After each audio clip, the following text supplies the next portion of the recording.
Welcome to MythVision. I'm the host, Derek Lambert, and I'm a deconverted ex-Christian, if you will, someone who left Christianity. Today, we're going to be talking to a Bible scholar who has a juicy story. And I hope that anybody who's watching, wherever you land in your faith, can try to understand, empathize, and relate in some way, shape, or form with Dr. Monger's testimony. With that being said, today, I'm not going to waste any time with introductions and intros with cartoons, the whole nine. I really want to get into this because this is a story I've been curious about for some time in my private conversations, my correspondence with Dr. Matthew Monger. And with that being said, without further ado, Dr. Matthew Monger, welcome. Thanks, man. Thanks for having me. Thank you. There's some people who don't know who you are, so I will mention Dr. Matthew Monger is Associate Professor of Near Eastern Languages and Literatures at MF Norwegian School of Theology. Is that abbreviated? Okay, MF. Yeah. So it's not abbreviated for what you think it's abbreviated for. It's a Norwegian thing, so it's not the MF that us English speakers think of. So of course not. It's not the mother got it. theology, but it's an old Norwegian thing that they don't use anymore. But there it is. Excellent. So obviously, Assistant Professor Near Eastern Languages at MF Norwegian School of Theology in Oslo. His main research interests are the languages and text of ancient Near Eastern, including Akkadian, Hebrew, Syriac, Aramaic, Ethiopic, and Arabic, the intersections of text in these languages. He's currently working on a book that investigates the names given to the wives of the pre-Abrahamic patriarchs in Antiquity and traces their reception history throughout a wide range of text and manuscripts in Antiquity and the Middle Ages. He is also part of the Lying Pen of Scribes project at the University of Agder. Yep. Agder, working on describing the material properties of the Dead Sea Scrolls. Dr. Monger, welcome. I want to give a little plug here. We're going to be going to your YouTube channel at the end of this recording when we're done going live. People, I pinned this in the comment section. It is in the description for those who are missing this live. Subscribe to Dr. Monger's channel. The Bible was written backwards. And if you're looking for it, it's at Bible Monger. You're not a warmonger, you're a Bible monger. And I hope that people will subscribe to you. Yeah, I hope so too. That's the best thing they can do. Hit that subscribe button. What are you planning on doing with your channel? Yeah, so my channel is going to be me basically talking about the things that I've been studying for the past 10, 15, 20 years. And that is the way the Bible isn't the beginning or the end of anything. It is just kind of right smack in the middle of this long train of ideas and stories and myths that some of them are earlier and they get absorbed and received and renewed in the Bible. The Bible rewrites all this earlier stuff, but at the same time, the Bible rewrites itself. And There's new rewritings within the Bible. The New Testament is rewriting the Old Testament. But then after the Bible, things are getting rewritten again and reinterpreted, reprocessed into new cultures, new contexts.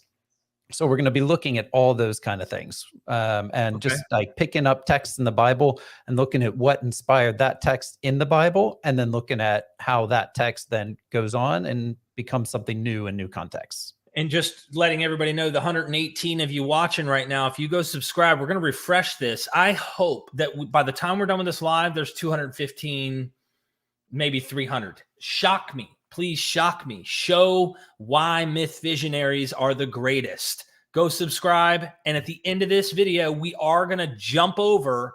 He is going to be launching his first real video to the channel. And that will be on here. We'll do the same thing we do with Dr. Kip. So he also has a website here, BibleMonger.com. He just launched it, so I'm sure a lot of stuff is going to show up here. It's in the description if you're watching after this live. He also has a book that is in Norwegian. So if you are Norwegian or you know how to speak it or read it, or if you just want a fancy book on your library, this is here. You said it's out of looks like it's sold out at the publisher right now, but you never know. You never know. You never know. Help support us on Patreon. MythVision's there. We got a lot of stuff we're doing, and we're going to keep doing. And then we have courses. Dr. Kip Davis, Dr. Kill, his is coming up. Ancient Israelite, the real ancient Israelite religion. Get ready. So enough about these fancy smancies. Dr. Monger, you have a story that you have never said. You have never told anyone publicly. In fact, I don't want to take anything away from why you didn't.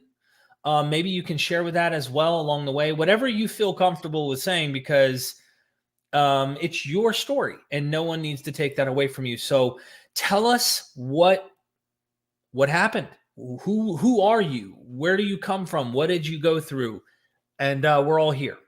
Yeah, thanks. Well, I mean, first of all, I just got to say thanks to you, Derek. I've like you said, I've never really told my story about where I am today in the terms of faith and all that kind of stuff publicly, because it's a bit daunting when you're a Bible scholar to start talking about the fact that you no longer believe in Jesus. I mean, that's the whole thing. I started off as a Christian, and I'm not anymore. And that's that's the long story short version. But we'll go through a bit more. But I really felt over the past year, after getting to know you, that I've actually come into the community, the atheist community, or the whatever we want to call it, and found that support. And the way the community takes care of each other and supports each other has really given me the confidence to be able to own it. And that's kind of why I want to do this, is because I'm not really afraid anymore of what it means socially or academically or whatever to own where I am. And so, yeah, it's so I appreciate what you do, and I appreciate being able to, come out. Is it okay that I ask, you can answer or not? Anytime I ask something, feel free not to answer, and totally respect it. Just so you know, it's not awkward, because No worries. You are in an employment situation. And so you mentioned a little bit of fear, and we haven't even gotten into your story yet. So is it okay that I ask, were you afraid that this opening up about this could potentially damage your career? Oh yeah, I've thought a lot about it, and honestly, I still don't know that. So I guess we'll find out tomorrow. But Wow. I don't think it'll be a problem. I mean, my institution does have a policy that you have to be supportive of their foundational documents or whatever, and it's an institution that was founded on conservative Christianity. So it's changed a lot over the past 20 years. And so anybody that's Norwegian or in the Norwegian context 20 years ago would be shocked that somebody from MF would be able to talk about their lack of faith or whatever. But things have changed a lot. Now we have a religious studies program. We have a social sciences program, and there's a lot more freedom to do what you want to do, and there's a lot of academic freedom as well. So I think the conclusions I come to because of my academic convictions, that's up to me. So but I've been really worried about it, and also just the social thing, like what will my colleagues think of me? So I don't know, and I don't know where that'll end either. So that's a lingering thing that hangs over my head and many others. Yeah. The taboo of saying, I don't buy it anymore. Yeah. There's a taboo in not buying something anymore. So I'm throwing that at the audience and the viewer to think about that. Yeah. But, and that kind of that's a good segue back into the beginning, because I think that taboo really goes back to my childhood. So I grew up in a Christian home, a Christian environment. I'm the youngest of two children, and my mom was a stay-at-home mom, but she went to this Bible study thing. It was called Bible Study Fellowship. It was like this big it's community of Bible studies, and it was it's a national thing, I think. I don't know if it still exists, but she was big into it, and lots of women would meet during the day, and that was kind of one of the things that she did regularly was go to this Bible study, and she became a group leader and was kind of doing it hardcore. And so it was there was a lot of Bible focus in the childhood, and so I would do her lessons with her, like when I was a kid. Like it was part of, I was like learning the Bible that the adults were learning. I was doing the same lessons with her when I was like 6 or 7 years old, you know. So like I was already kind of into that flow, right? Right. But I don't think, I can't ever remember like my parents ever being like strict, saying you have to be Christian, you have to do this or that. But I just like, I did everything to be right anyway. So I just had that need to not mess things up. So I just kind of assumed that, you know, that's the right way to go. And then we went to a Methodist church actually when I was really young. But then we started going to a Mennonite church, which is kind of where like some of my family came from. And the Mennonite church is this kind of weird, socially somewhat liberal, but biblically very conservative church. So like they're pacifists and like much more, I would say, like they're not full on evangelicals anyway. But biblically, the church I went to was pretty evangelical. It was pretty solid, into the Bible is right and it's the true word of God and that kind of thing. Yeah. And I remember as a kid, like knowing that like the worst thing you could be was an atheist. Like that's like for me, that was like we knew at church, like there's a lot of things you can mess up in life and still be forgiven. Like that narrative of like, there's prison ministries and there's ministries for basically anybody. But like the atheists, they have rejected God. They're going straight to hell. Like that was the narrative that was in my mind. Me too. Yeah. And that's like, so when you ask like, what is it, what does it feel like, to have that change when you're grown up? Like it's still that little kid that believes that the atheist is gonna burn in hell, is still in there screaming for so long, right? So I mean, as a kid, I grew up in the same way everybody does. Went to youth groups and went to church, and I hated church really, but I went to it and tried to sit still. But I had too much energy. I'm not a sit still for long periods of time kind of guy, and it was tough. I would get in trouble, and like I remember one time pretty early on, it was like we were in Sunday school, and the Sunday school teacher was talking about the burning bush story, right? And like I'm there fidgeting and making trouble, and she like looks at me and says, "Matthew, what did God say?" And I was like, "I am who I am." And I was like, I can listen and goof off at the same time. But like it was just hard for me to be that kid that did everything right in church. But I really pushed to be a good person. And so like I went to a Christian high school, a Mennonite high school, and there it was like you had chapel services every day, you had Bible classes as part of your education, and it was the focus was on that, and so through that time, I got more and more focused on that. You have to have God in your life. You have to do something for God with your life. That's that's just the way it is. That's the way people are. Do you have a defining moment in your life? Like me, I would say I remember in 6th grade having this kind of defining, I really committed and submitted my life, even though I had learned about the Bible like you. I grew up in church.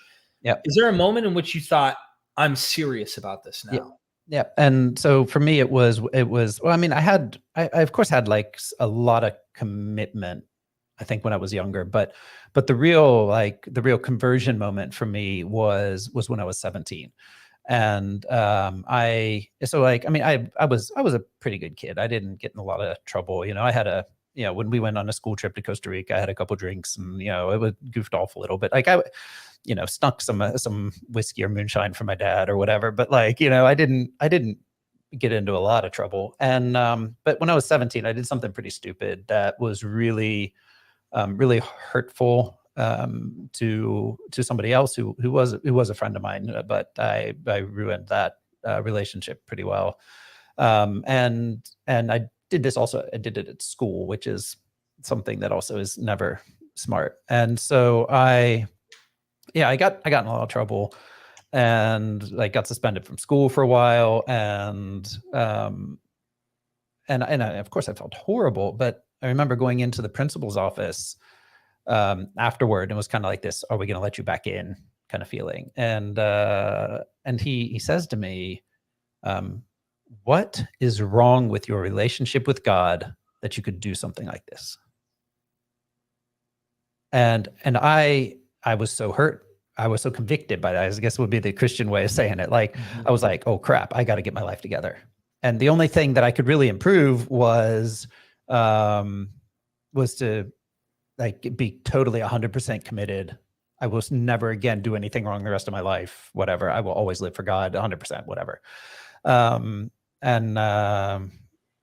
So, you know, I was pretty lucky as a kid because I had an older brother who's in the chat right now, who got in more trouble than me. So like my parents like I don't think they had a hard time like forgiving me for the few things I messed up on, because they'd had to deal with my brother already. But like at that point, then I was like, nope, nothing more will happen. Like I'm going to be good. And so after high school, I decided to go to Youth with a Mission, YWAM, which is a very, very conservative Christian youth mission agency. And so the reason I went, I guess, was pretty selfish. I know that now, because we went, it was in Hawaii. Like they have bases all over the world, but I had always dreamed of going to Hawaii. And so I was like, okay, I can go to Hawaii and I can do it for God, and the church will pay for it. It was like, everything was perfect. So I went to this Youth with a Mission thing, and it was super conservative. It was like more conservative than I could have ever imagined. And, you know, they brought in people like doing prophecies over you and speaking in tongues and trying to get you to speak in tongues. And like, this is one of the things it was amazing. Things I look back on, like they did a get your tongues going night. Yep. So everybody was supposed to get their tongues going, and everybody was, you know, praying. And so I went up, and of course, because I was like, okay, God, give me the tongues, you know, we're standing there, and like we're standing there, and we're standing there, and we're standing there. And it was like, I think probably for an hour. And finally I was like, started just like screaming because I had to get out of there. Like, I felt so guilty about that for so long, because like I lied about speaking in tongues, but everybody thought it was real. And like, so that was like one of those moments where I was like carrying this guilt, trying to fit in, but it didn't work. Wow. And so Youth with a Mission works that you go a place for 3 months and you get some training and stuff like that. And then so I should backtrack a little, because I went, whatever, it doesn't matter. So we go to Nicaragua as part of this outreach thing. Like some people went to Uganda, some people went to Nepal. I ended up in Nicaragua, and that was just really, really weird, because like some of the training they did and some of the stuff they talked about was like, hey, okay, we've got to go. This is a country full of Catholics, and like, I don't know if anybody had told them before that Catholics are Christians, but for them, they weren't. Like that's kind of the level of fundamentalism we're in, is that it wasn't possible. And so one of the things that I had to, you know, I feel that was that my grandma was Catholic, right? And so we're going out there, and then the leaders are saying like, yeah, we got to convert these Catholics and all this kind of stuff. I'm like, oh man, this is weird. Wow. And so it just so happened that there was this Norwegian Lutheran girl there. And the leaders felt basically the same about Lutherans as they did Catholics. Like they're if you're not evangelical or fundamentalist or whatever, then you're not fully saved or whatever. Now, are you still part of the group that thinks speaking in tongues is the case? Or are you back in a Mennonite club? No. So this is, I mean, so I don't know where I was. I was all these things, right? Like I was a Mennonite. I was still belonged to the Mennonite church, but I'm out there in this, you know, I don't know what we want to call it, like this mixed evangelical-ish kind of charismatic thing. Okay. And they're speaking in tongues and doing all this. And it was just it was just a mix of all these things, but most of the people there were super conservative when we were in Nicaragua, right?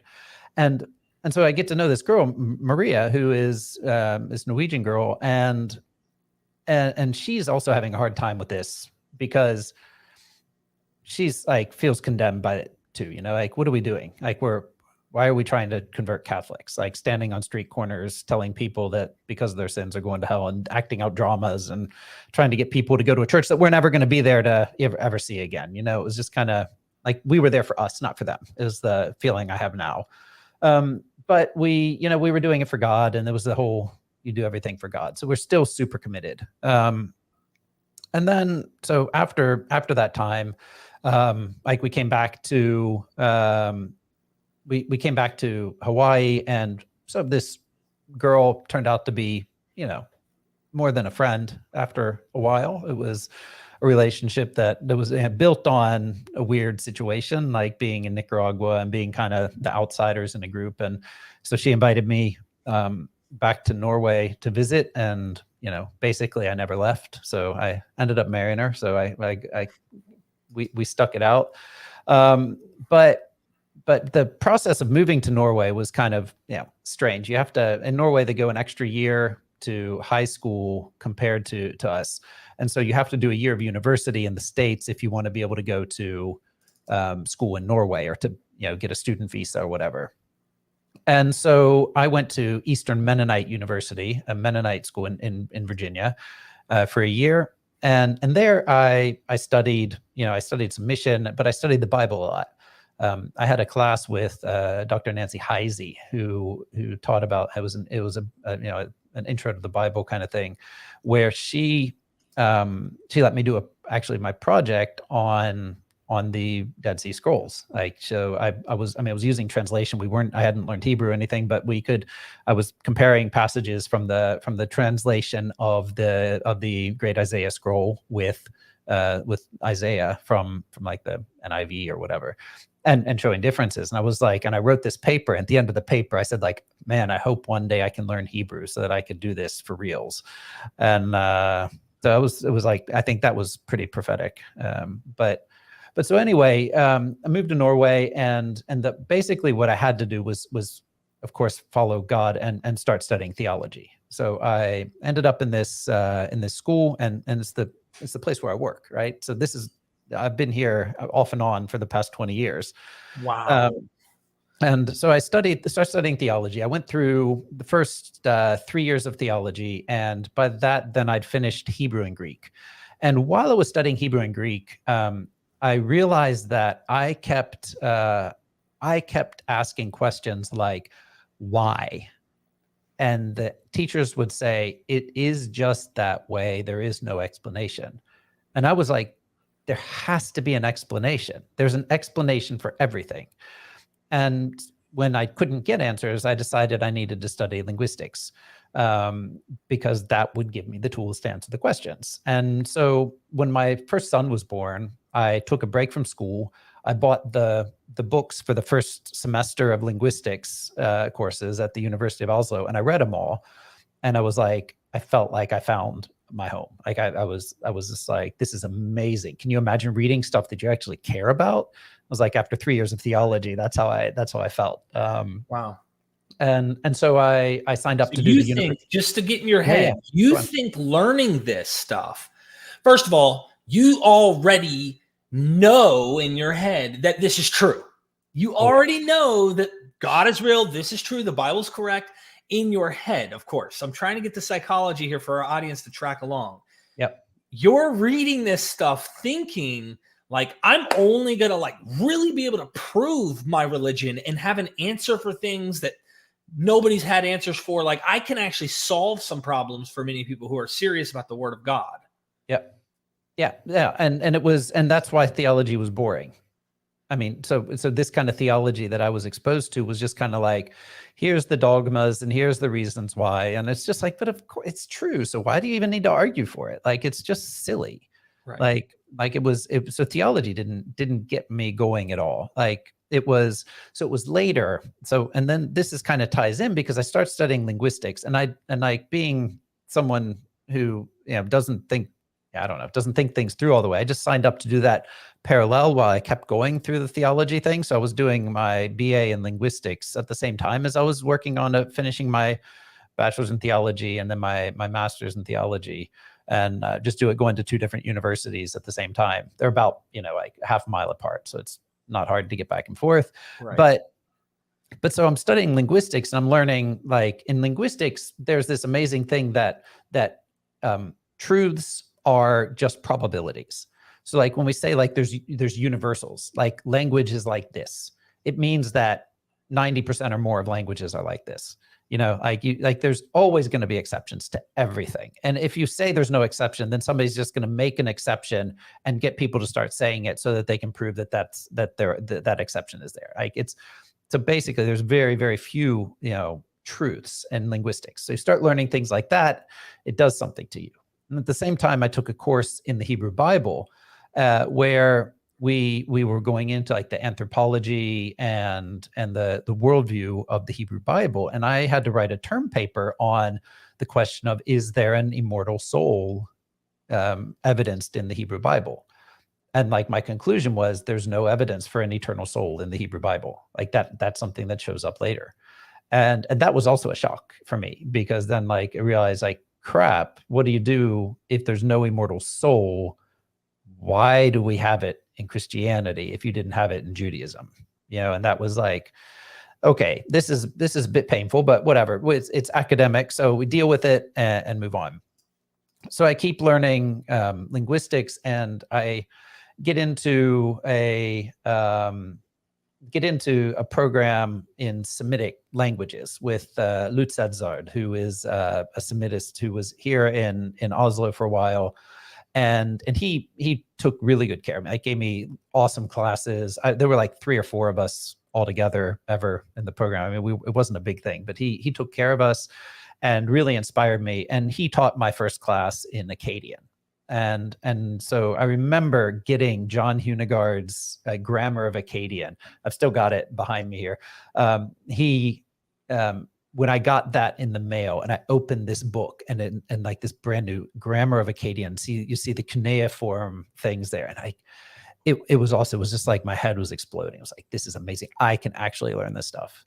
And so we started learning. You learn Akkadian, and you learn that Akkadian is a couple thousand years older than Hebrew. Right. So and then you start reading texts, and we read Gilgamesh, we read the Enuma Elish, we read, all these kind of the Babylonian Theodicy, we read the Hammurabi's Law, we read all these things that are earlier than the Bible. And you're setting yourself up for failure. Yeah, I'm setting myself up, right? But I'm super into the academic side of it.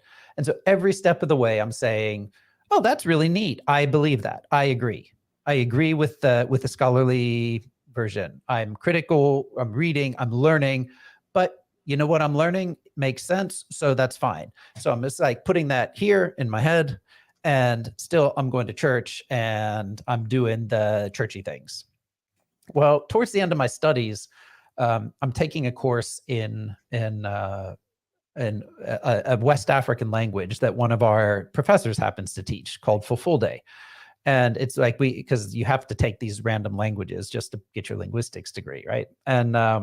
And so I'm taking it, and I get a call from the Norwegian Mission Society, who wants to know if me and my family could consider moving to Mali, West Africa, so that I could be a Bible translator, translating the Old Testament into Fulfulde, because they have an opening, they need someone.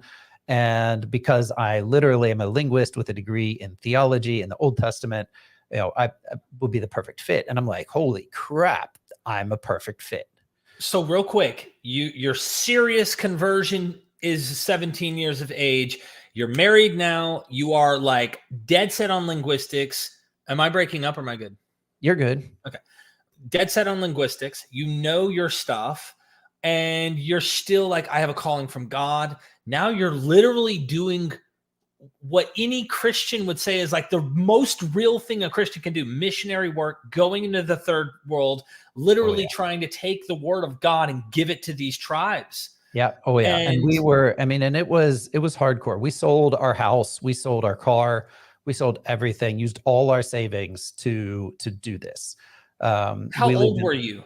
Yeah, we were, let's see, I would have been 25, 26, 27, something like that when we moved. So just finishing my studies, and we Yeah. And so we moved first to France and spent a school year learning French, because French is spoken in West Africa. And so they gave us kind of a soft transition. So we lived outside Paris, went to a French school.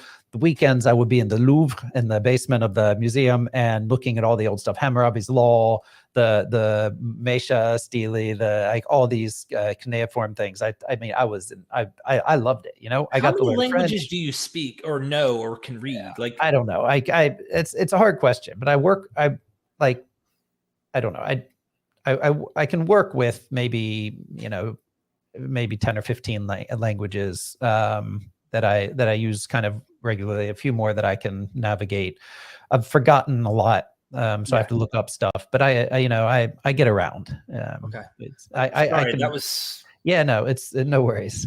Okay, so you're 25-ish. Do you have your 3 children at this time? Yeah. I do know this, that we left for Mali when my daughter, my youngest, so I have 3 kids, and my youngest was born at the end of 2009, and then August 2010 we went out. So I would have been 28 when we left for Mali. 3 kids. My daughter was just a few months old.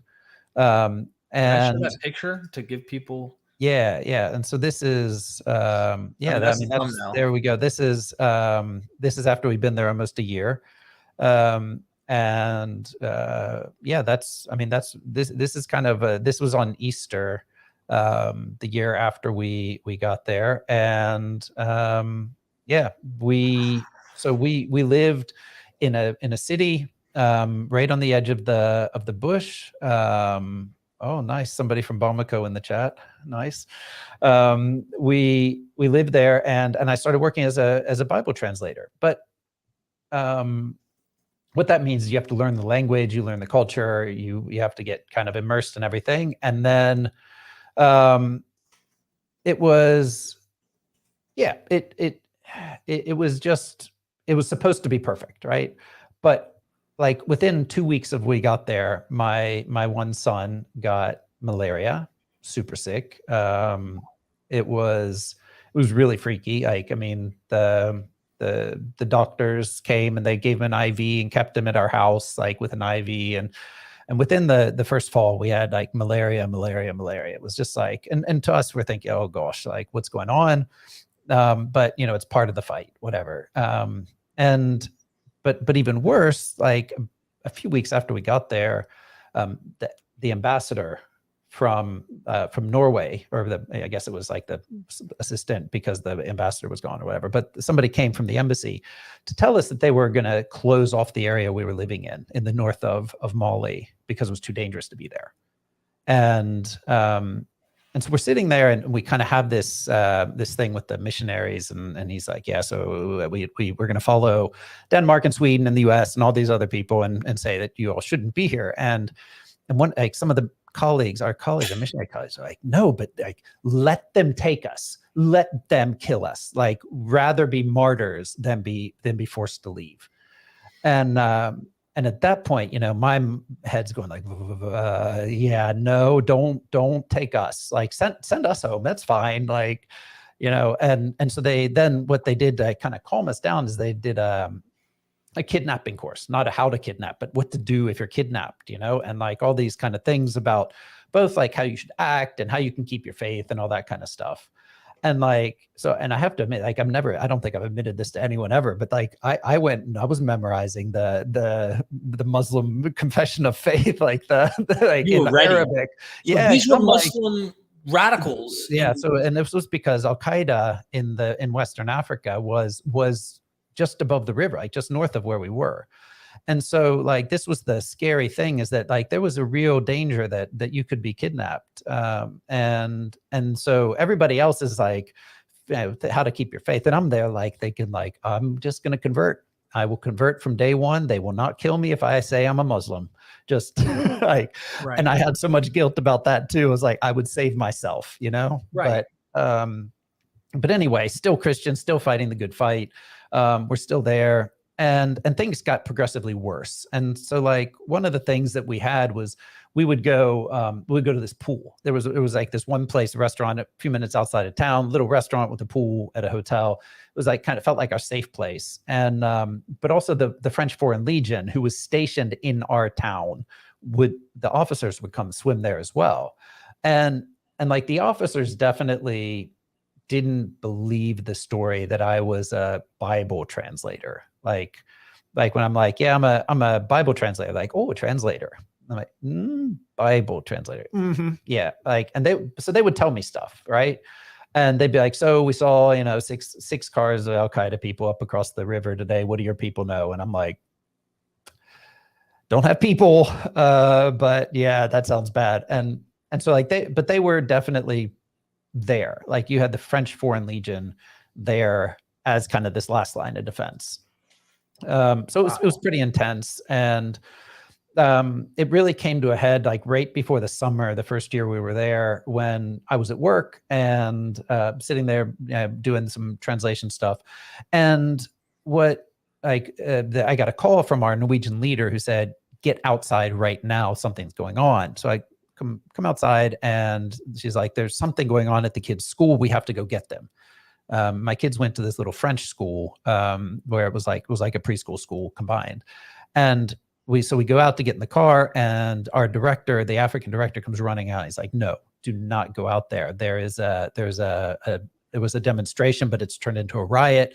And there are people going to attack the school. Like they're on their way to attack the school, and they're between us and the school. You can't go there. It'll just make it worse. And so me, you know, I was just like, well, what are we doing? Like, nope, you just got to wait. And I'm like, okay. So I go back up to the office and kept working. Like, what kind of psycho can do that? But anyway, I did, you know, kept on plugging on with my work. And later in the day, I got updates kind of, and they said, oh, well, they called the Army because some of the Army kids went there. And so the Army came and has surrounded the building. They're going to be fine. Don't worry about it. And you can go pick them up at lunchtime. So, okay. So then we went up at lunchtime. A couple of the guys from the office came with me to, you know, make sure things were safe, but go and pick up the kids. And there are like, literally there's like a tank and like armored vehicles and, you know, 50 soldiers surrounding this building, this school. And so I get the kids out, and we go home and start telling my wife about this. And yeah, it was pretty bad. Like the kids said, you know, they got the warning. So they shut all the windows and all the, like they had like metal gutters or I don't know what the word is in English. Sorry. The metal things you put in front of the windows and everything. Mm-hmm. And like they shut it all down, and they had to hide under their desks. And then there was like a lot of banging, and then like my one son said, then we heard like the great heaven stone falling on us. And like, we don't know what that was, like if it was a grenade, or if there was shooting, what it was, but something massive, like something really loud and scary. And this was like, we put our kids in that situation, you know? And so we pulled them out of school for a little bit. And after a while, a few weeks went back to Norway for the summer, and said to the mission, kind of like, this is too much. It's really hard. Like we don't know what to do. And they were like, oh, it sounds like you're having doubts. It sounds like you're having a really hard time. You should see a psychologist that can help get you straightened out. So they sent us to somebody that basically told us like, yeah, so we're going to help you get in the mindset where you can go back. And yeah, dude. And so we did that in the summer and had a really, really hard time figuring out what to do. And we ended up, just to say, like, during your sessions, you did sessions, right? Were they was this person manipulative in a way of trying to really get you to go, or was there not like? That's how I feel now. I don't really know. I don't really remember it well, because I think I was so traumatized in the emotions and everything of what was going on. But my feeling now is that we were manipulated to think that, like, we were just told like, yeah, there's nothing wrong with you. Your fear is real, but you have to trust that you'll be taken care of and all that. And it was just kind of like, yeah, it worked. I mean, so we went back, right? And so we went back. Everybody told us everything's fine. There's no danger. There's nothing to fear, and all that, and went back. And like the moment we got back, I could tell that it was like my wife was changed. Like it was not okay that we went back. And she got like fairly sick throughout that fall, and ended up getting sent home. So we got like a few months into the fall, and she got sent home by the doctor because like she had like her blood values were weird, and he was like, no, I would send you to the emergency room in Norway. So we got to send you home, and sent her home. And the mission told me that their policy was to not send families home with people that are evacuated for illness. So they wanted me to stay, or they told me to stay in Mali with my 3 kids, without my wife, as she got sent home for medical reasons.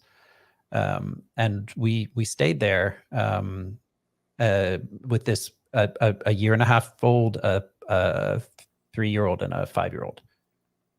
Without their mom. What in the world? Yeah. And so definitely, definitely like things that, and we let it happen, and that's for me, the hardest thing looking back has always been like, why didn't I just go get on a plane? Right. Like my parents offered to pay, like my friends offered to pay, my friends' parents offered to pay, like anybody would have helped us out, but we just, didn't see it. But then after a bit, or after a few weeks, then it was obvious my wife wasn't coming back. And so we started planning that we would go home. So we went home. We packed up everything, because I kind of knew at that point we weren't going to be coming back. Packed everything up, drove down to the capital.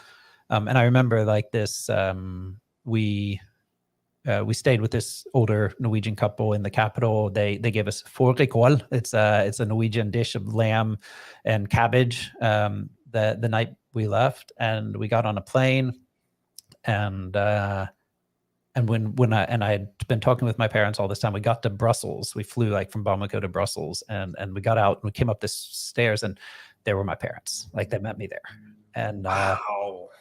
And they, they helped dude, us. So they helped us get back to Bergen, to Norway, where Maria's family is, and get settled. And like it was just horrible, because there was so much pain and so much fear, and yet like from the moment we got there, I'm thinking, how can I get back? Like I have to do my job. And it was just like, I was so ingrained in you have to do these things for God. And so, so long story short, we're staying in the basement at my in-laws' house, and it's not the best situation. I was not in a good place, and I regret the way I was at that point, but we realized that we couldn't go back. And so my wife pretty quickly found a job pastoring in a church on the other side of Norway, where we're in the town where we live now. So we packed up and moved, and so it was kind of like this shock, like what am I going to do? What I didn't know what I was going to do with my life. I felt like I'd kind of missed that calling, that it didn't work out, like I'd failed with that or whatever. And we had to find something to do. And I remember that there was this guy, this American missionary, who had called me after we kind of decided we weren't going back. And he said to me, so I wonder if you've gotten to the point where you know that all of this was God's plan.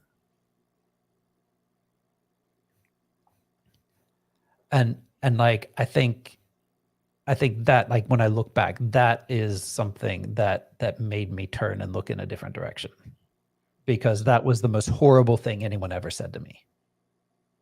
It was the most horrible experience I had been through, all the danger, all the fear, all the pain. And then this guy is going to tell me that was God's plan, because he was going to use me for something better. It was shocking. It was so painful. So, oh gosh, your experience, and then him saying, by the way, that was God. You know, it almost makes you wonder the people who wrote the story about Joseph. And he says, don't worry, what you guys meant for evil, God you meant it for good. Yeah, exactly. And that was the feeling. And he wasn't alone. You know, we heard it a lot. Like the mission would say, oh, we got you out in time, because like literally 2 days after I left, the village where I was supposed to go to talk to some guys was attacked by Al Qaeda, and like a couple of French guys were kidnapped. And then the week after, then like northern Mali was attacked and there was a war, and it's basically still going on, this war in northern Mali. So like it all went to hell like so fast. So like there was no doubt that the plan was that God's plan was not the thing we were focused on. Like it was a really bad place. It was a really bad situation. And like, so yeah, hearing that was just crazy. But like, still, I mean, my wife was a pastor. I'm this missionary guy. And so like, I was like, what am I going to do? Like, so what do you do when you're an out of work missionary? Well, I mean, first I worked for the Sunday school in Norway for a while, for a year, doing like making program materials for the Sunday school. And then I was like, yeah, of course. What do? You try to get your PhD, right? Of course. So I applied for a PhD, and I got a scholarship to do my PhD on a project on the Book of Jubilees, because like, you know, with like the Semitic languages, when you love Semitic languages, you do weird things. And so I'd learned Old Ethiopic, and Jubilees is one of those texts. And I had an advisor tell me, hey, you should do something with Jubilees. And Jubilees is also in the Hebrew Dead Sea Scrolls. So, you know, it was a fun thing. So I got started on that. And like, I remember the first meeting, this conference I went to, like pretty soon after I started in like 2013 or something like that. And like this, so there's all these scholars around there asking, so why are you doing your PhD? I'm like, oh, because I couldn't be a missionary anymore. And like, and like, I remember, I'm so embarrassed about that. Like thinking back on that, and like this guy, this really nice American guy that was there, he came up to me after, and he's like, yeah, don't say that. It doesn't play well. Like yeah, you don't say you're not a work missionary and you just had to do a PhD. Like it's not a great thing. But anyway, so as I'm, you know, kind of going through my PhD stuff, I'm working harder and harder to make sense of this growing body of knowledge I have about the Bible, about ancient literature, about the instability of texts and traditions, and the way things are moving around, the way the Bible is rewritten and reinterpreted all the time. And at the same time, you know, my wife was working as a pastor, you know, we're in the church, we're doing this kind of thing. And so we kind of, you know, in my mind, I'm taking steps where I've kind of rejected a lot of the basic dogmas already.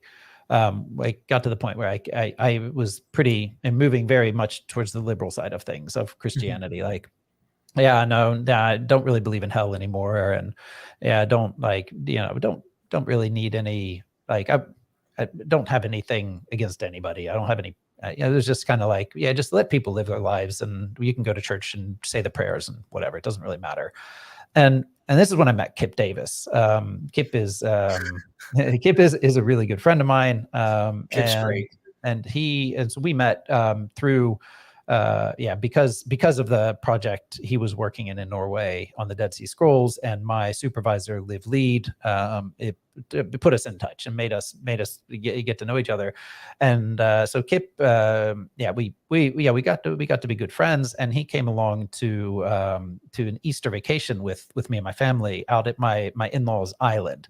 They have a little island off the coast of Bergen, Norway, in the fjords. Like where there's no boat. There's no bridge. Like you have to take a little boat to get out there. And wow. So he came out for Easter, and we like trudged around, and we, I don't know if I should say all the things we did, but we drank beer from reindeer horns and vomited It was horrible. That's awesome. And we went fishing and crabbing. We had a great time, and burned a lot of stuff. We had a good time. But one of the things that we did, we talked about, obviously, about our background in Christianity and stuff like that. And I remember we're out on lots of whiskey. We're out on a fishing boat. We were out fishing, and Kip says to me, but do you still believe in the resurrection? Like, knowing everything that you know about everything else. Do you still believe in it? I was like, yeah, I think that's all I have. Like, I can't let go of that. And he didn't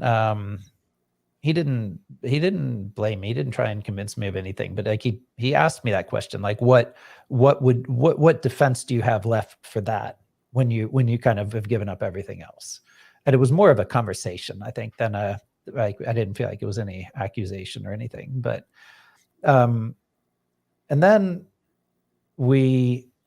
I had this weird experience where one of my friends was studying at my university, getting her kind of advanced learning degree, because teachers come back here to get like certified in religion and stuff. And so she was doing a degree, and she had to take a class in Christian dogmatics. So she came over because she wanted help with studying, right? So she comes over and she asks, and she's like, so the teacher says that Christians believe this. And I'm like, oh God, no, nobody believes that. I don't believe that.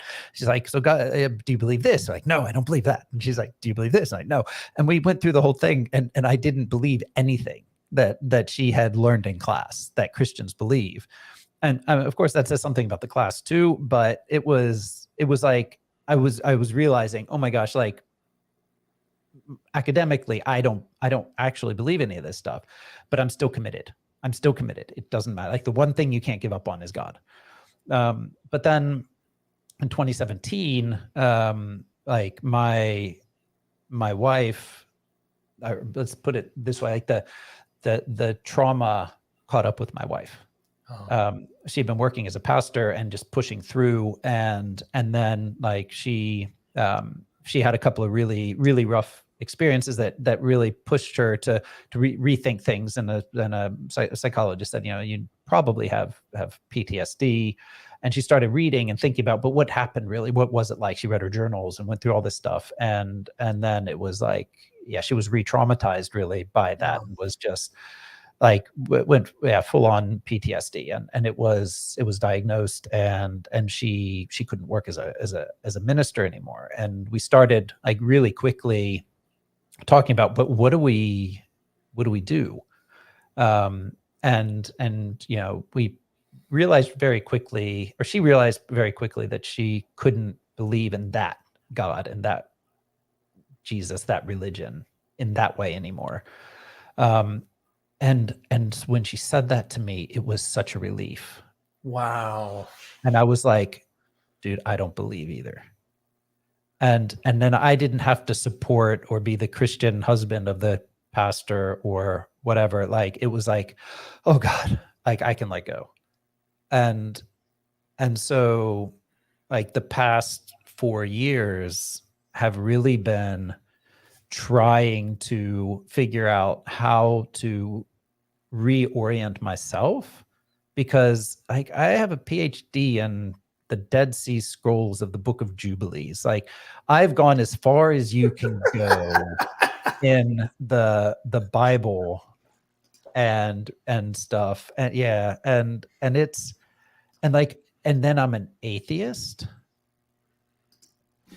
And like, what do I do? And so like, first I was like, I'll go back to school. I'll learn genetics. I had a friend who was a biologist that works with fish, and I was like, dude, he's probably making things better. Or I can go learn cancer. I can cure cancer. I can learn physics and do something big, like do something important. But then I realized, like, I don't have the energy for that. I'm not gonna go back to school now. Like, I'm there. I have all this knowledge, but it's been a battle, like, within myself, to figure out how I want to live post Christianity. Yeah. Deep breath, right? I mean, there's a lot there to unravel, to dive into. And you are the one who knows. You're listening to yourself now. You're not listening to this guy tell you need to go and be a missionary. You're not listening to this person tell you this, and you're listening to your family's voice now. Yeah. And this is something interesting. I didn't listen to my wife. Over a decade, she tried to tell me men wrote it. Now, look, my wife does not have any of the educational stuff. She's just a real down-to-earth person. And she said, men wrote it. I don't trust it. She just had an intuition about not trusting men. She's had bad experiences growing up. And I'm like, no. But Bible says here in 2 Timothy 3 that this is inspired. I think it's 2 Timothy. Anyway, it's like inspired by God, the Holy Spirit. And these men wrote. Yep. And like, she's like, I don't care what the book that men wrote say about their books, like men wrote it. And I tried to debate her for over a decade, traumatizing her, forcing her, going, you can't be, I don't see how you're a Christian. I don't get it. Well, finally one day it was like, eureka. I went like, oh my gosh, men wrote this book. And then I told her that we were on our way to the beach. She almost slapped me. She's like, are you serious? You owe me that, and I'm like, so cool. You were right, but I can prove it. Yeah. But like, that's the weird thing. So like, I learned a lot about myself, or I've learned a lot about myself reflecting on this. I mean, obviously I've gone to therapy for the past few years, and I'm like, I'm doing what I can to find, find ways of regaining confidence and all that kind of stuff. But one of the things I've really learned about myself is that, like, just that connection between like my head and my emotions or whatever is not naturally that strong. And so like, I was really good at just keeping that segmented. Like I knew that the Bible was written based on interpreting older things. Like the whole point of my YouTube thing is literally talking about these things that I thought were super interesting. I love it. But I did not let that affect my faith. And that was a goal for me, was just, I will not let it affect my faith. And it was only when, like, the relationship with my wife was then, like, that was the priority. There was that thing, like, what do you do? Then it's just like straight, like you said, straight through the bullshit. And it's like, because she's much more honest than me. She's like, I mean, she tells it how it is, and she's always like, she was also much quicker to tell people and about that she had kind of moved on, and I'm like, what people are going to think, and I don't know, and work, are people going to not like me, and she's just kind of cut straight through it. And so what I've learned is that, like, I was already there academically. So like, when my wife says, but what do we do about the whole hell thing? I'm like, oh, well, I know why there's no hell, because like, this came up, and this was originally, and there's no immortal soul in the Old Testament, and blah, blah, blah, blah. And like, it's just like, it was no problem to give the arguments and to know that I believed them. But it was that last bit of saying, and I'm not a Christian. So let's pick a little bit in here for a minute, and the details you mentioned. I do want to let everybody know who's watching right now. I just showed your YouTube channel. At the end of this, we're going to refresh and see how many subscribers Dr. Monger has gotten from this live stream, so you can play a part of that. He's also going to launch his first video at the end of this live stream. So I hope that everybody stays tuned and we'll go check it out. Hit the bell too once you subscribe. So the last thing was pretty much what Dr. Kip said with you guys. Someone was like, but do you believe the resurrection is true? I mean, Jonah's mythology, Adam and Eve's mythology, Moses probably didn't exist. The Exodus is highly fictionalized. Exactly. I mean, like, if there is a memory, who knows? I mean, like, right. Like, there's all sorts of things you no longer see as true. You see how Bible interpreters, your whole thing is the Bible is written backwards. They're looking back and they're regurgitating in their own way. They're being liberal, right? With this Bible. So you could find yourself becoming liberal in your biblical and your spiritual life. Yeah. What was it that made you, if you can remember, finally say, this is the last thing I'm hanging on to, is the resurrection? did you dive into resurrection criticisms? Was there something about it that made you start going, actually, I don't think this really happened? So,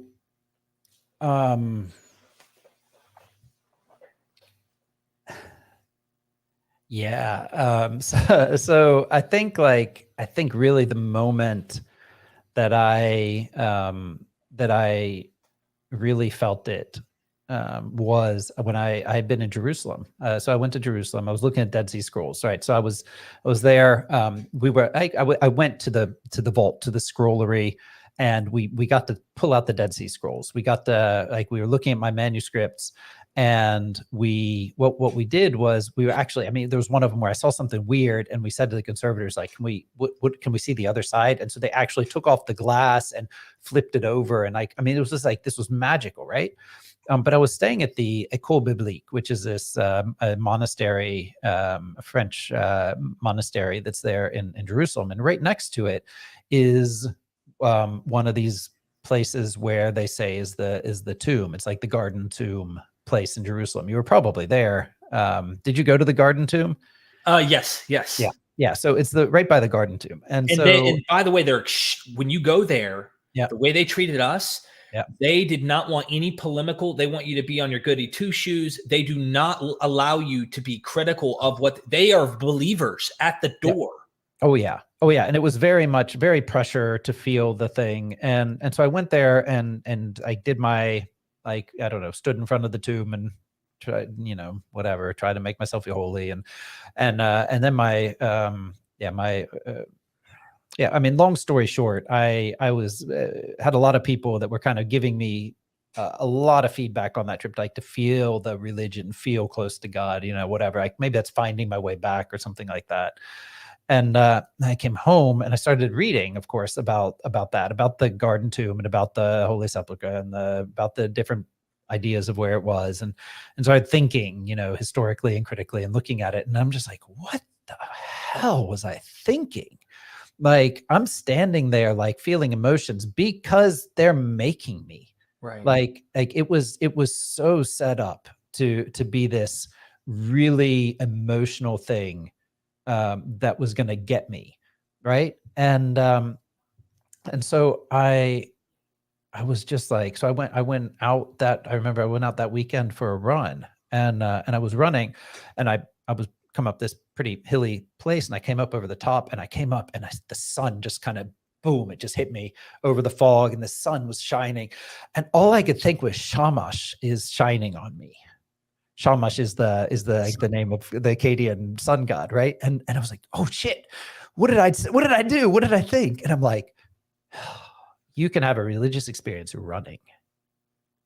You can have and then all of these things are like, wait, dude, I don't believe in the resurrection. Like it's just not there. Like, and then of course, then you go back and think about it after you have that experience, and you're like, oh. But all I was really doing was hanging on to an emotion. Because if anybody would have asked me, I would have said, well, there is no historical evidence, and there could never be historical evidence. That's what makes it different. Because there couldn't be any evidence, because he shot up to heaven and he took all the evidence with him. And it's like, so you've got this, like, this is the thing that has no evidence and can't have evidence. And I bought that, but I got to the point where it was like, that's enough of that. There's two things I want to highlight. First of all, about that Garden Tomb. Yeah. When we went there, Dr. Tabor had to kind of whisper to us that this isn't really the tomb. This is a 3rd, 4th century like creation by the church. And then number two, which you talked about when you finally saw the sun shine on you, and you had a deep experience there for a moment. You roll right past, or a runner's high, or whatever you want to call. I mean, but I'm going to tell you, I have these experiences as someone who doesn't believe in Christianity or any God. I have these experiences with the sun, and a song will come on, or my family, or something deep, and I go, now that's something I can believe in. It's something I believe in, something, but it's not that thing that we've been told to believe for so long. So I love what you said, Matt. Your whole story, there's so many things to get into. Mm. And you have been brave to come out here and speak, especially in light of the fact that your career, you've had the fear of the idea of what could become of this. But I think anyone who listens to what you said here should at least understand that they could disagree with your conclusions, but like should at least understand that you've been on a long path. You didn't come here for nothing, No. and you're respectful of people and their conclusions. But I feel like your PhD isn't in vain, right? So Yeah. I think that you could teach people who, like me, want to see that thumbprint of man. Dude, look, imagine if there was like a religious cult around fossils. Yeah. Okay. And then you come on and go, actually, I don't believe what they're teaching you about the fossils, but I do want to tell you how interesting this story is behind the people who are writing this material, the traditions about writing this material. I don't believe for a second that this literally happened. The narratives and jubilees are real or anything like that. But I do want you to see how man how they're thinking in their cultural context, whatever. I'm following that. And I like learning this stuff. Yep. Yep. And that's what I've come to. And this is where, like people like you, like Neil, Gnostic Informant, had a lot of discussions with him as well. And Josh Bowen and Kip Davis. And we have a little group, Dan McClellan, as well, that we send each other crap all the time. But it's people like that, like you guys, that are out there, really taking what you can do and just doing it. And that's something that I've needed the confidence to do. I think it's, I think it's worth talking about. And I think that there's like, I don't want to throw away everything I've done, all the languages. Like, I love it. Like, when I was making this first video, I was getting out all my Akkadian stuff. And I'm like, man, like I remember my first love, or second love. Sorry, honey. I love you first. Akkadian's my second love. But, well, that makes me feel good. Yeah. And that means I feel like my calling of bridging that gap, giving a place for people like you to be able to say, hey, hold on. Like, I didn't do this all in vain, because it's that question before we get to super chats, which is what we're going to do next. It's that question of like, if not this, then there's no meaning. There's no purpose. There's no nothing. That same existential crisis we faced when we were believers, saying you either have this metaphysical morality, this metaphysical purpose that God has, or there's no meaning at all. And it's like, actually, Shamash is giving me meaning today. Yeah, my wife is giving me meaning today. My family, this great meal, this wonderful song, the colleague who needs my help, whatever it is, right? Like, you're chuckling at me, or you're laughing at somebody else. My daughter's in the chat saying that she could hear my wife laughing when I. You're in trouble now, man. It's nice. Oh, you know what? But like, see, and the thing is too, like I want to throw it before we jump to super chats. Like, sure. I feel like I'm super lucky because I have a job. Like, I have a permanent position here at MF, and MF has been a super place. Like, the administration, the president Vidar Jonas is really taking care of me, and I've been honest with him about my journey and stuff like that, and he's really been able to help me make good decisions, help me out through this, and they've given me a lot of room to be able to develop in the way that I wanted to, and kind of adjust like where my priorities are, where my research is going, what I want to do. And I think like that's also one of the things I want to bring to the table in my YouTube, in my contributions to the public scholarship, is that I am an insider in the ivory tower. Like, I have a job. I spend my weeks doing the academic circus, and I play all those games. I have 50% teaching responsibilities. I have administration responsibilities. I have committees. I read, dissertations and theses, and I do all this stuff, and I write papers and go to conferences, and I'm writing books, and I'm in research projects. And I think I want to do what you keep saying. You want to, let people in and see what it's like. Like, I want to be a representative for that too, and open the doors a little bit and say, this is what we're doing. And like, I mean, I think that's a fun way to open up for the ivory tower. Give people a little bit of a peek hole anyway into the ivory tower. Two things. Yeah. Kip Davis says Matt could probably walk naked through the halls of MF and not lose his job. Norway is great. Number one. It depends on who sees me, but yeah. Right. And number two, this is on air. I did not plan this. Dr. Monger, I've mentioned this to you, but I'm doing it publicly. We need to do a course or two.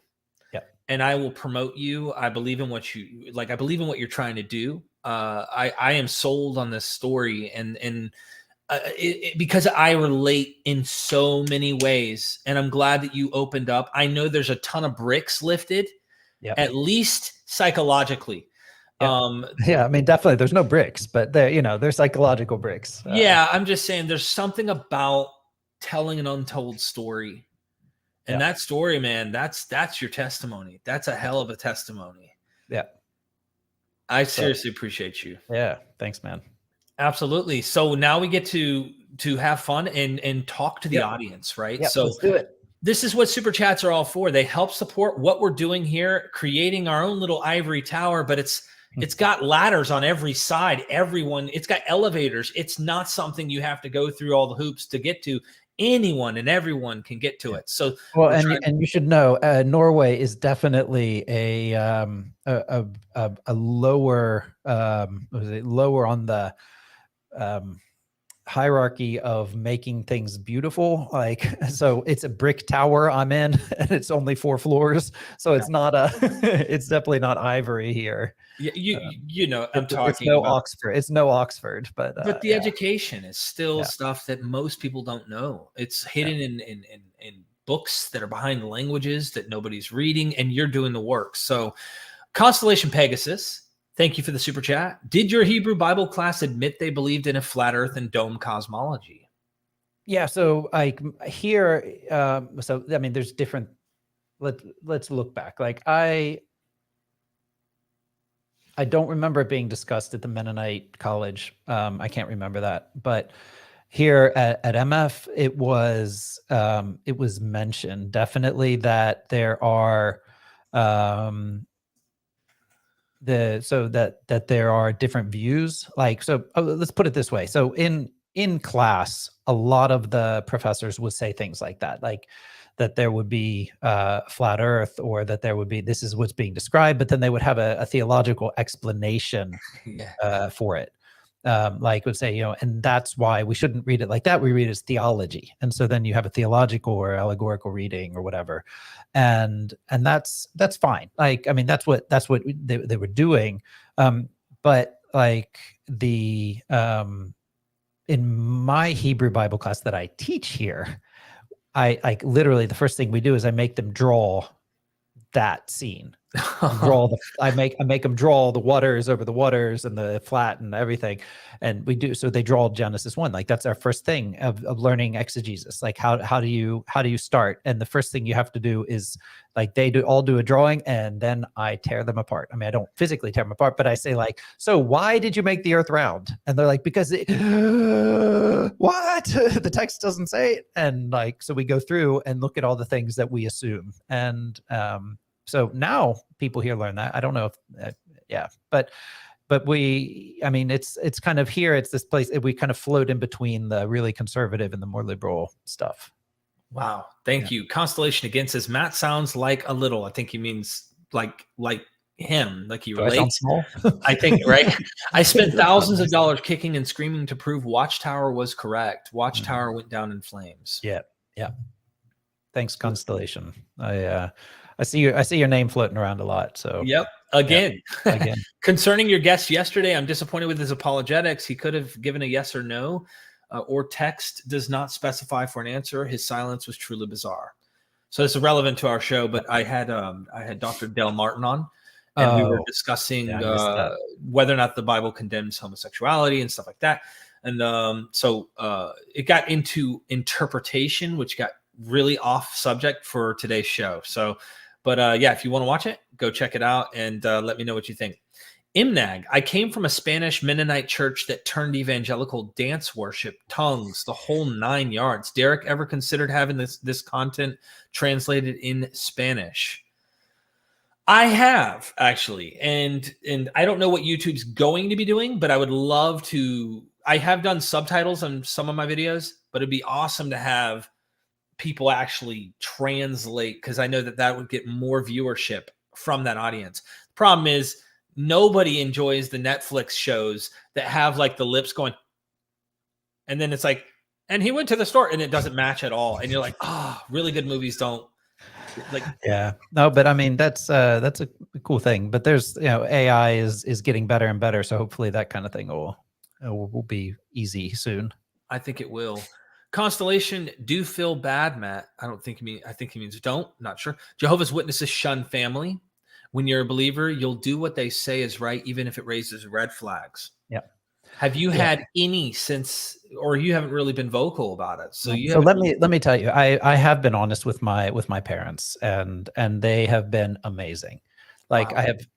I have not had any pushback. I mean, I don't know if they're watching, but I sent the link around. I wasn't afraid to tell my family, my parents, what was going on. My brother, like, he was in the chat there, and like we have a great relationship now. So I don't worry about this at all. Like, it's something that I've been very lucky with my closest family. So there, I do feel like I dodged a bullet on that. Yeah. Wow. Well, good for you. I'm glad you didn't have to go through all the hell others have. Cheddar Bay Baby, thank you for the super chat. Did you ever feel frustrated that you'd foregone a normal career path to do mission work? Where do you think you'd have ended up outside Christianity?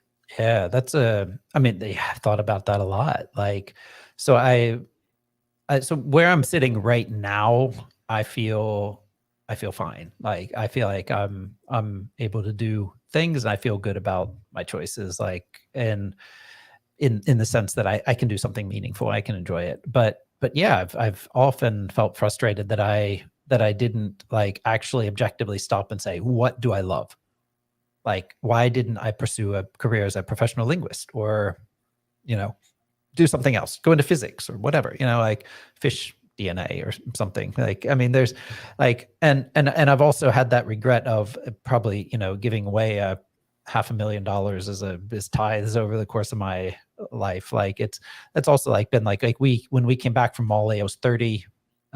We went and lived in a parsonage. We had no savings, no money, nothing. Like, and like all of our friends had houses that they'd already paid off, at half the mortgage or whatever. Like and we were starting from scratch, so I felt that also for a while, like that kind of resentment towards the religion that took all my money and then, I don't know, it made me feel horrible, but I'm kind of done with that as well. It's just like, I've made the choices I've made, and I probably would have wasted the money on whiskey anyway if I'd I mean, maybe not 10% of my income every month, but right. Kip knows me pretty well, I guess. You never know. Thank you. Farsight says, Rosa Rule, tips on how to study it to learn a new language. Yes. So learning a new language is like making diamonds. It's applying pressure over time. So if you want to learn a new language, you don't have to put in 6 hours a day for whatever. Like, the most important thing is to get into doing something with it every day. If you're going to learn from a distance, like, you're not moving somewhere, if you're going to learn an ancient language or learn something like on whatever, you just have to commit to doing it and use all the methods you can find. You can read stuff, you do apps, you do memorize, you do whatever, but just keep going.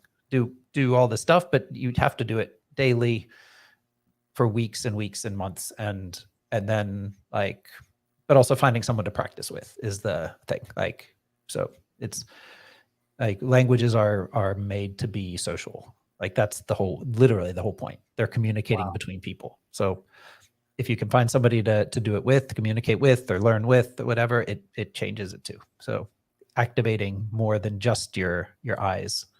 I mean, this is something we know linguistically, like psycholinguistics is really clear on this point, that by using your voice, by reading and then also hearing, so comprehension and speaking, you're activating more of your brain to learn a language, to solidify it.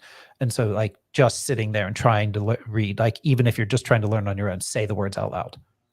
Get something where you're hearing the words spoken. It's always gonna help you learn it better. Wow. Thank you for that. That's advice for me as well. Great question. I'm trying to get Greek under my belt.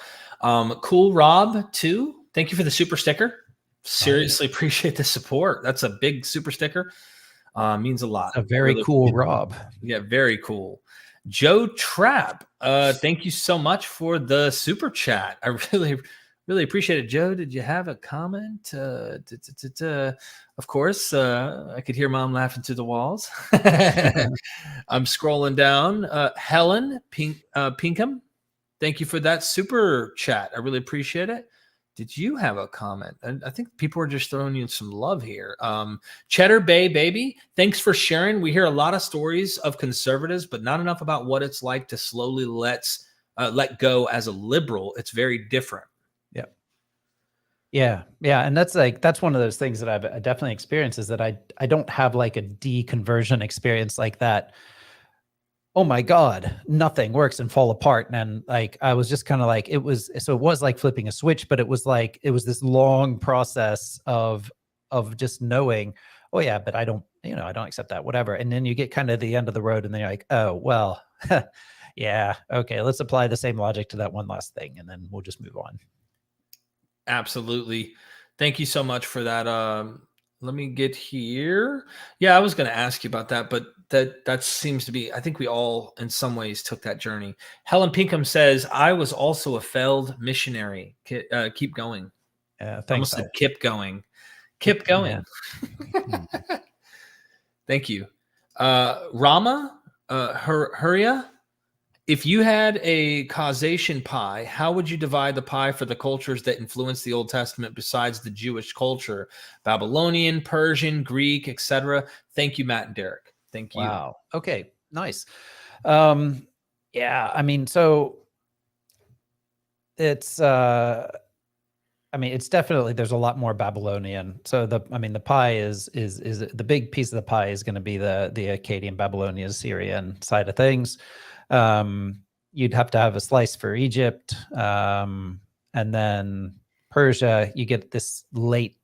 I would say like Persia and Greece. Then like you get a slice for Persia, and then Greece is going to be like the sprinkles on top or something. I think like there's some Greek stuff, and there's some stuff that I do wonder if it ultimately has a Greek influence or not. But like when we get back that far, we're more talking like Indo-European. That's not necessarily Greek, because we just don't have Greek data that far back, right? So we're it's kind of hard to say, but there's definitely some Indo-European connections. My friend Ola Vikander is a Semitist in Sweden. He's an amazing guy, and he works with this kind of stuff, the Indo-European stuff and Proto-Semitic or West Semitic, and works a lot. So it's but I think definitely the pie, the biggest piece of the pie goes to the Babylonian, Akkadian, Assyrian kind of stuff.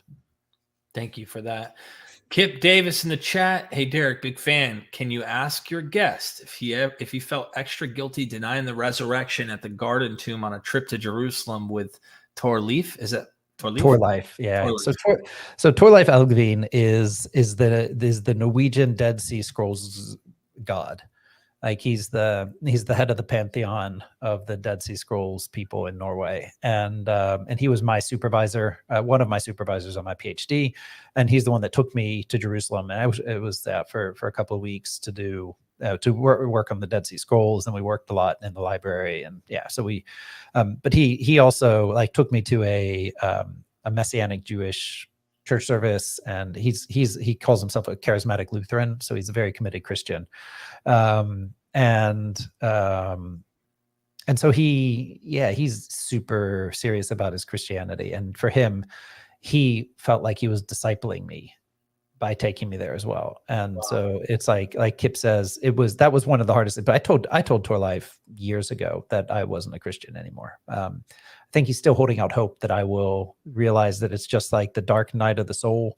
But it's yeah, we have really good discussions, and he had a hard time at first, but he's I think he feels like we have good conversations. We interact well, and it's fine. I think I've taken his throne though. Kip says that there's it's a small pantheon in the Norwegian Dead Sea Scrolls. I think I've taken his position. Me and Orstein, I guess, Orstein Justnes and I are having a battle, an epic battle for who's going to be the king of the gods. But who will it be, Monger or Tiamat? I'm just kidding. Yeah. Or actually, better yet, not Tiamat. Well, no, it's Marduk and Tiamat, Marduk, right? That's, yeah. Oh, I mean, that's a good teaser for what my video is going to be about. Really? Oh, so all right, 503 people watching right now. We're going to continue on super chats here in just a minute. I have to subscribe. It's pinned at the top of the chat right now. It's in the description. If you're missing this later, like you're not seeing this live, go subscribe. We're going to refresh this number here in a minute. And by the way, this morning, I think you had like 50 or 60 before I shared this out, Dr. Munger. Oh, yeah, no, it was this morning. It was like, I think I had 8 or something. So we've already picked up 100 today. Well, so. I know Josh shared it out. Yeah. Dr. Josh, I know Kip, I'm sure, shared it out. And then I also shared the tweet, but then I shared it to my community tab. We're about to see this number. I want to see 300. We need to blow this number up. This has been an amazing testimony. Honestly, I'm really fascinated with what you've said. The American Cuban, how did the tradition change from 2 Samuel 24:1 and 1 Chronicles 21:1? Does 2 Samuel 24:1 make God the author of evil? Well, but that's very specific. That was like, that's a change in focus. 2 Samuel 24 is the so 2 Samuel 24 is what he's talking about, right? Yes. And 2 Samuel 24 is the text where David is so enrolling people. He's taking a census, right. and the basic of the story in 2 Samuel says that God is super mad at David for taking a census. Like, he wasn't supposed to do it, and then God punishes because of it. So David did this awful thing, but it seems like God also tells him to. So it's just really weird. Yes, that's what it reads. Like, it reads that God is the author of evil. That's what it reads. It's God. So God tells David to do it, and then in the end, it means that the angel goes around killing a bunch of people. So right. They get punished for it. Like, that's what the text says. And this is also one of those things where, like, when you're on our side of that line, then that's what the text says. It says that God tells him to do it, and then God gets mad and sends an angel and kills a lot of people, and God's the author of the evil. Yeah. And the Chronicles passage, just so people know, it tries to say Satan. Right. Of course. So, yeah. So it's just a reinterpretation, which is rewriting the Bible. You know what I wondered? I don't know. This is totally, I don't know. I'm so just throwing this out there to see. Maybe you've heard something, but I wonder, in the narrative we find in Job, right? Who's to blame? Yeah. You get back to God, but they're trying to middleman the suffering onto this Ha-Satan. And so it sounds like a later, almost like with the Chronicles thing, like a later thing. Like, originally you would have just said God did all this, but right. Yeah. But so this happens elsewhere in Antiquity. So in the Jubilees version of the Akedah, the offering of Isaac, where Abraham tries to sacrifice Isaac, right? The way it's written in Jubilees is that the devil, so it's Mastema in Jubilees, it's not Satan, but it's the same thing. So the evil demon goes to God and says, hey, Abraham, he only worships you because you're nice to him, and so you should see if you should test him. And then God says, no, it won't be a big deal. He'll follow me. And he says, so Abraham, go and sacrifice your son. And so it's exactly like Job, right? Wow. It's exactly the same thing. And so it's a trope that's out there. It's like when you get to these things where why would somebody do something horrible on behalf of God? And it's like, oh, wait, it was because Satan tricked God into making it happen or something. Like Right. Yeah. Okay. Constellation Pegasus. Imagine this, Matt. Jehovah's Witnesses shun higher education. If you were a missionary for them with hardly any income and you woke up broke and no job skills, bad place to be. Consider yourself lucky in this regard. Yeah. So I wasn't a Jehovah's Witness. That's Right. I don't know if that's what that's implying. No, he's saying imagine if you were. If I were, I would. I don't know. Like there's some things you're lucky that you aren't, I guess. Yes. Yeah. Because they probably wouldn't even allow you to have the higher education. That's the problem. Yeah, it would What be. he's saying. It would be. I can't imagine. Like, and the thing is, I'm lucky. I found a girl from Norway, and we ended up in Norway where things are pretty safe. Like it's, I feel like we landed in. I mean, yeah, people are gonna say whatever they want about social democracies and that kind of stuff, but Norway takes care of you. It's a good place. Thank you so much for that. Eratosthenes. Yeah. Thank you. Neste gang J. I can't even read this. Neste gang jeg lager fårikål, skal jeg tenke på deg. Stå på. Takk. Tusen takk. So what are they saying? I said next time they make fårikål, the food that I talked about getting on the last night in Africa, so they're going to think about me. Wow. So that's thank you, mystery Norwegian person. Tusen takk. Yeah, thank you. William Arons, Dr. Munger's path is similar to many Europeans who were told Nazi crimes and Soviet tyranny were both a part of the salvation plan of God. Yeah, I mean, that's a comparison I have never tried to make, but the rhetoric is very similar. Like, yeah, it's horrible. Wow. Yeah. Thank you, William. I appreciate that love and support. Dr. Cheryl, thank you for being here. Welcome to the community, Dr. Mott. We already are impressed with you and what you'll bring on your channel. I resonate with your story. Another great show, Derek. Oh, thanks. Thank you, Dr. Cheryl. I appreciate that. Aaron in the house, thanks for sharing your story, Matt. We all have so much in common despite the differences. Thanks for never butchering my name. You're welcome.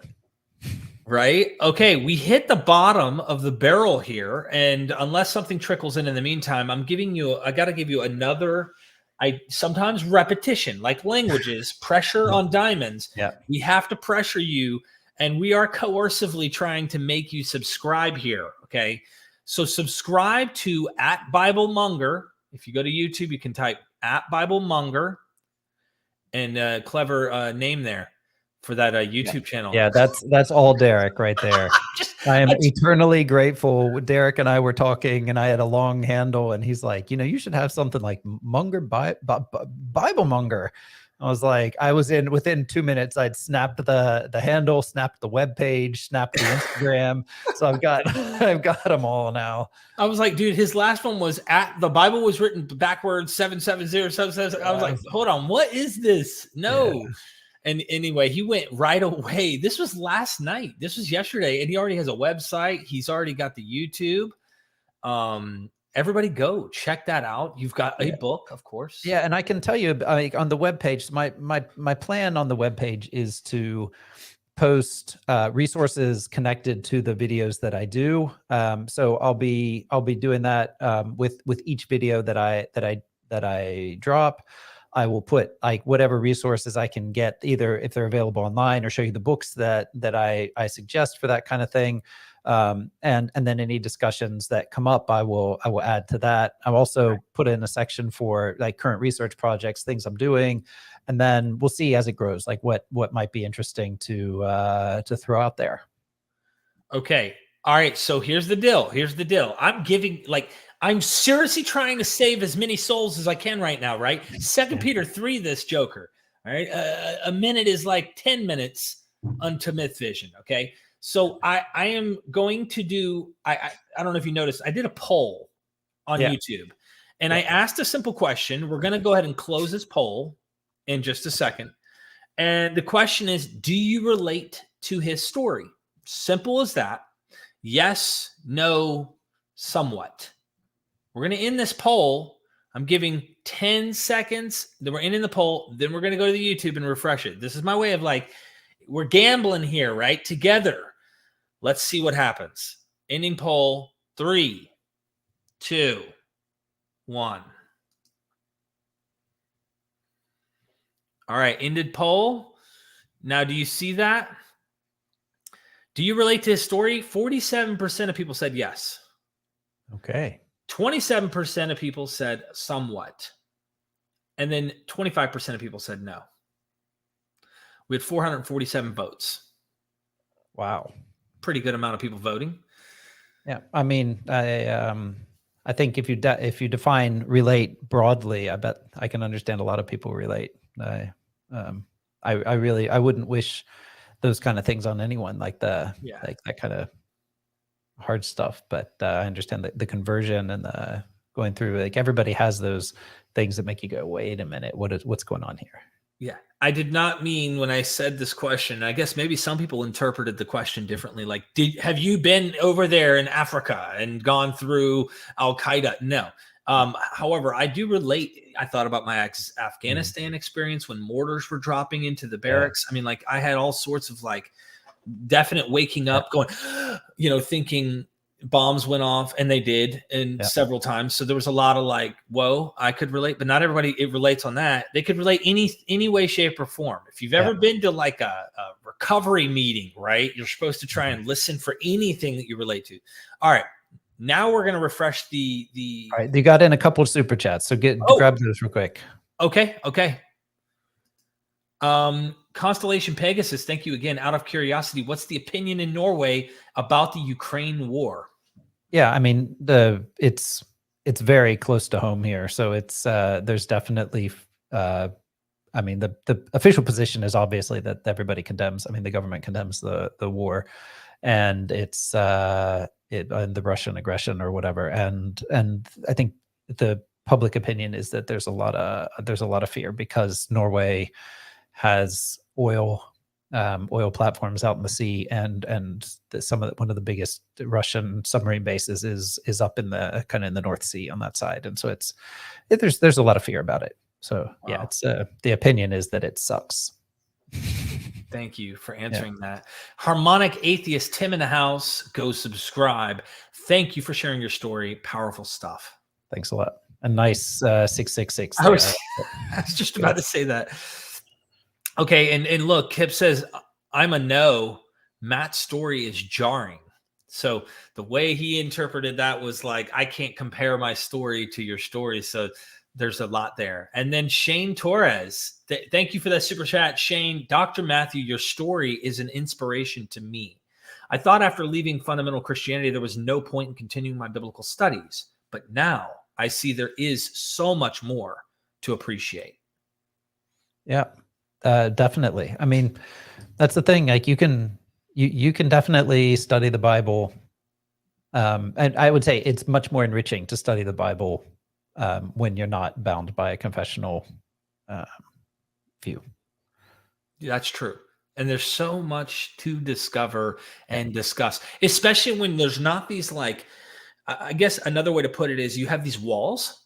There's these walls between here's our Bible text and what it says. And then let's talk about Akkadian, Assyrian, Babylonian, like let's talk about Egyptian, whatever, Greek, Persian.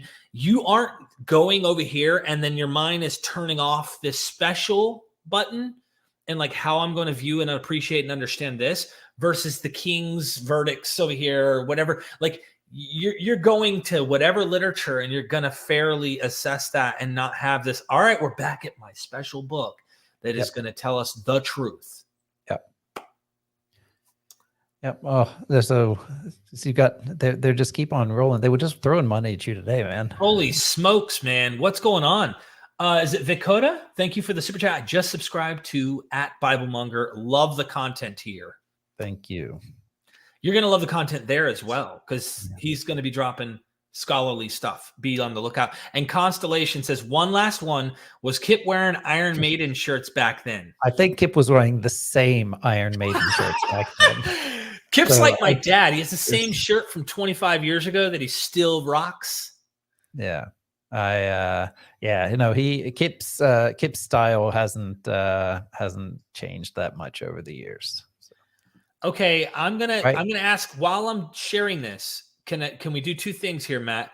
Yeah. I want everyone who's subscribed to Matt, if you're on a computer, if you're on a phone, if you're able to type press 1 if you have subscribed to Dr. Munger's YouTube channel right now in the chat, please. Here is his YouTube channel. It's pinned at the top of the chat. In fact, let me go ahead and post it again in the chat. Press 1 if you have subscribed, and we're about to refresh this joker in 10 seconds. Would it be embarrassing if I did a 10, 9, 8? You can do anything you want, man. I mean, you saw the picture you had on the cover of this thing. Like, I'm not easily embarrassed at this point. I don't know, man. Your family, you look embarrassing, but your family doesn't look embarrassing. Yeah. Come on. We got to admit. Yeah. Oh, honestly, I love my family. You guys are rocking the outfits for real. I got to give it to you. 10, 9, 8, 7, 6, 5, 4, 3, 2. Here we go. Refreshing now. Holy smokes. 337, and it's only going to climb from here, Dr. Monger. There's people clicking it right now, I bet. And the live stream. So we got to get you over 1,000 subs in no time. Get this joker monetized. I know you're not really concerned about it, but it, gives YouTube reason to give attention to it. Yep. And how do you want to roll out this latest greatest video? I'll tell you what, man. I'm just gonna hit public right there, and it should, if you refresh again, it should drop. Okay, I get notified too, so let me see if it pops up here. Okay, I did hit the bell. Let me refresh. Videos. There it is. Oh, snap. All right, I'm sharing it in the chat right now. I'm going to ask that all 475 of you right now, here's the YouTube video. Shout out to Judy Trotter for the super chat. Judy, you rock. Thank you for the last minute getting into the kingdom of God, right? Those on the outside can still enter. The gates are always open. But look, here's the link. I seriously appreciate everybody. Thank you for showing love and support to Dr. Monger. And Dr. Monger, thank you for giving us what an epic story, and your story, your journey, while you think you're at the end of it. I seriously think this is the beginning of something beautiful. Yeah, definitely. Yeah. Thanks. Yeah, man, I really appreciate it. This has been great. And we'll be in touch. So I really appreciate you letting me come on and have a way to talk through this kind of stuff. It's absolutely. I'm going to go over there in the chat and check out the video that you just launched. And I hope everybody will go with us as well. Thank you, everybody. Have a wonderful, wonderful day. Subscribe to Dr. Kip, Dr. Monger, the scholars that we have on MythVision's platform. Consider checking out our courses. I have one coming out with Dr. Kip, 18 lectures, almost an hour each lecture. There's like 18 hours on the real ancient Israelite religion, human sacrifice, polytheism, all sorts of stuff. I mean, it literally, apocalypticism, it gets crazy. So you're going to want to stay tuned for all of that. Thank you. Any final words from you? No, just thanks. I just really appreciate having a place to be able to do this. Thank you. Son, do you want to know what the truth is? After this, there's no turning back. You take the blue pill and you wake up in your bed and believe whatever you want to. You take the red pill and you stay in Wonderland, and I show you just how deep the rabbit hole goes. Remember, all I'm offering is the truth, nothing more.